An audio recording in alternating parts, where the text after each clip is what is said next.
What we just witnessed at the end of this week's episode of To Your Eternity might be the moment that saved Fushi's soul. And what I mean is, if you've been really paying attention to how Fushi's been acting, he's felt more like a god among men than he has a person who feels empathy and feels connected to general people. Yes, he wants to protect everyone, which is why he's going about things in the way he is. But at the end of the day, he felt more similar to the man in black phasing through buildings than he did to someone like Bond who has his best interests in mind. But by the end of this episode, it feels like what could have been the make it or break it moment had there been a hostile attitude, had there been honestly just a character who drew a sword or gave him a wrong glare. But the fact that Bond was able to be like, hey man, like, no one said anything. Everyone kept their mouth shut and are thankful for what you've done.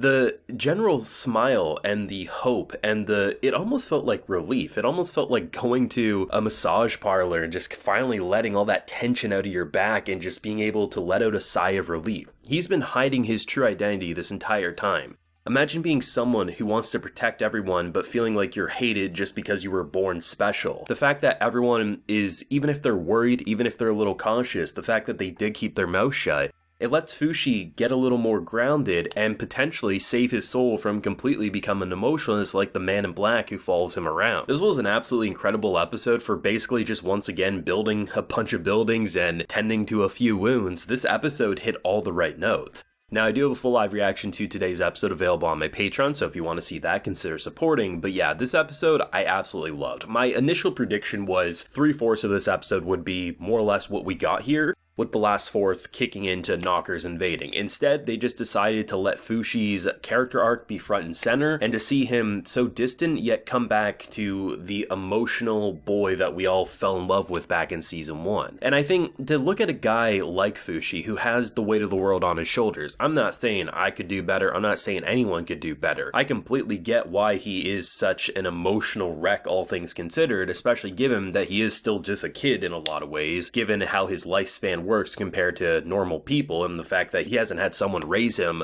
for longer than a dozen years at max. So the fact that we have someone who really thinks at this point, do what you want, I'm going to protect them, they don't like me, but I want to protect them, and then we're just seeing how he just feels like such a god among men. The fact that the more he gets connected with these kind of webs that are connecting all the buildings and all the people, the fact that he just he feels everything, both the positive and the negative, and we can see how much he's struggling. When he feels someone in pain, he gives them an ointment, he wraps up their wound, he tries to help everyone, but unless he has an ability that lets him be in multiple places at one time, he'll never be able to do it. Add on the fact that he has to build all these walls, he has to do a building, he has to do everything while hiding who he truly is. Luckily, now that they don't have to cover up the buildings, I think it'll go a lot faster. Though I do have to wonder, is it possible for him at some point to be able to be connected at 100 places at once? I'm not saying he would be at full strength, but if he can have multiple bodies working on buildings, I imagine it would go a lot slower than him just kind of casually rising a wall up. Maybe it would take an hour if he had a dozen bodies doing the same type of things at once, but still, it probably would go quicker than just a singular body moving from location to location. And I don't think he can do it, but it is a possibility that has my mind interested, because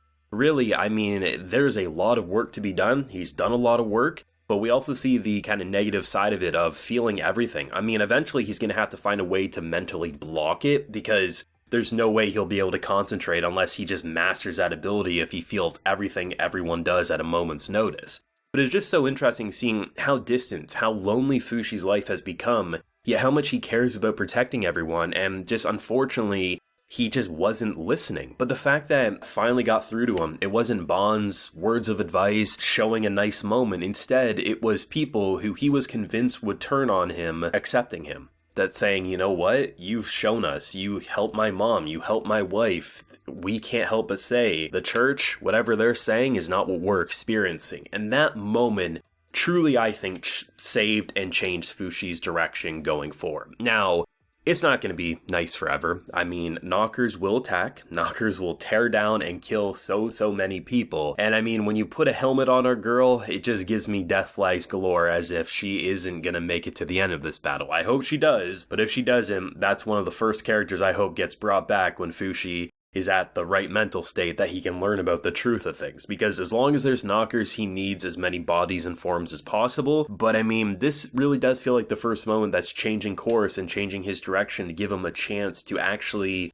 feel like he can be that god among men, but maybe listen and trust a bit more than he has been up to this point. And truthfully, man, it's absolutely fantastic what they're doing. I like the fact that they're actually calling out some interesting ideas that I wasn't really thinking about, but in hindsight, had I really put a little thought in, the idea of like when you pick up your apple, there's going to be like a string attached to it, right? People are going to notice those types of things. Yes, they're able to say, oh, it's edible, it's not harmful, but I mean, if I'm picking up a sandwich from the fridge and it has a weird, I don't know, some alien slime attached to it, yeah, I'm probably going to be a little freaked out, not going to lie. So I'm glad that rather than just Bond saying, don't worry about it, it's safe, and we just move on from the concept, the village now in general knows who Fushi is, so it lets everything just kind of make sense. Though I did like the kind of like almost Jenga effect where like it just felt like one wrong move and the whole thing was about to collapse. While everything was continuing to be built and built and built, it just felt like we were one step away from the entire operation imploding. And that moment when they had the duel where he was trying to help out the guy who basically, obviously not the most capable fighter,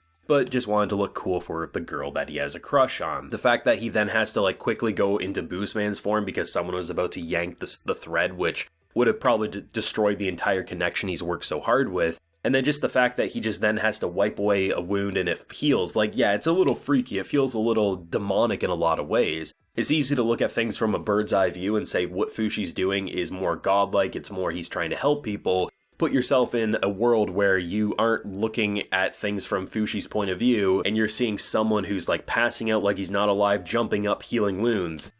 Things are looking a little demonic, not gonna lie. And it's no wonder they charged through and saw the wall and kind of freaked out in the way they did. We're only human at the end of the day, and most humans would probably react in a similar, if not even more violent fashion. It is interesting though when you do consider how similar Fushi is starting to act compared to the Man in Black. And a lot of things that have happened throughout this journey, I think many of us have looked at the Man in Black. Why didn't he say this? Why didn't he do this sooner? Why does he feel like he has no empathy? But he's all logic. Like, he's a completely logic-driven being.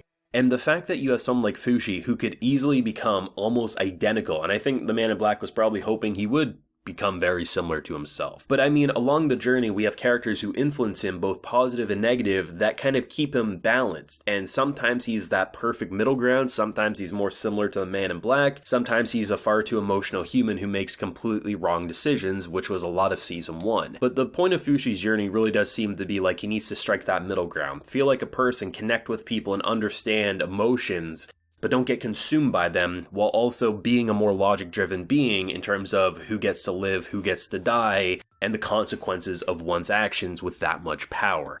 Absolutely incredible stuff as usual, and I think my gushing of the episode pretty much says it all. But of course, I'll pass the torch over to you. What did you think of this week's episode of To Your Eternity? Do you agree with me on this being the moment that might have just saved Fushi's soul, or do you have a different interpretation? Do let me know down below. Leave a like if you enjoyed, subscribe if you're new around here. You can also ring that bell if you want to get as many notifications to the channel as possible. Like I mentioned, full live reaction is available on my Patreon, and while you're there, you can also get yourself a video shoutout like Bob Berry, Movies, and Restart Kun are getting today. So I appreciate the support, everyone. Please take care and have a good one.